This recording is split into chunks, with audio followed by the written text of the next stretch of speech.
Okay, so this is new student James. This is our first lesson together, a good example of how much improvement can be made in one lesson. On the left-hand side is James's technique before we worked on it at all.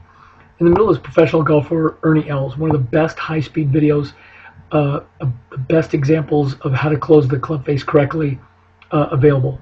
On the right-hand side is James's technique after we had a chance to work on his technique for about 40 minutes.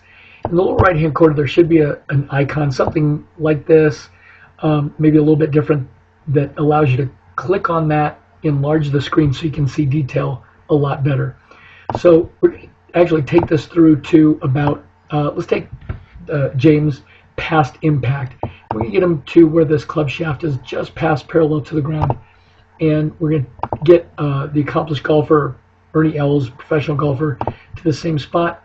We'll get James's new technique past impact to the same position. So we'll get him to about right here, and we'll compare all these three. So they're all about in the same relation to the ground. There we go. So yeah, so we're in the same spot with all three. The biggest difference we can see between old technique and new, look at how the arms are pulled up into the body. The left hand is on top and the right hand is underneath.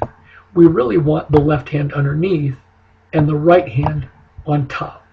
And that's just what we got. We worked on James's forearm rotation, closing the club face correctly. Now you can see the left hand is underneath and the right hand is making its way on top.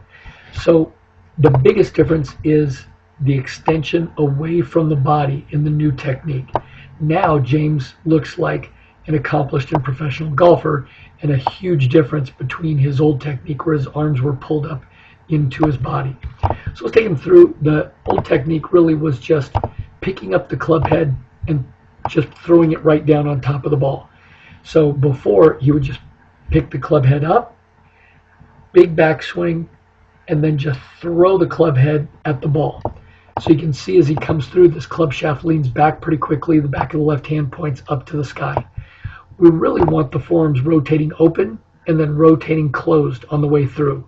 So you can see the professional golfer comes through, rolls the forearms over, rotates the forearms, closes the club face correctly, which helps him extend towards the target. So now we're going to take James and his new technique. He gets it to the top in a good position, and he's able to drop the hands to the inside and then roll the forearms over, rotate the forearms coming through, and then get much better rotation in the forearms, much better extension between old technique. And now we see the huge difference between the old technique and the new technique in just one lesson, and how now we're starting to look like accomplished and professional golfers. Anyway, just one example of how much improvement can be made in one lesson.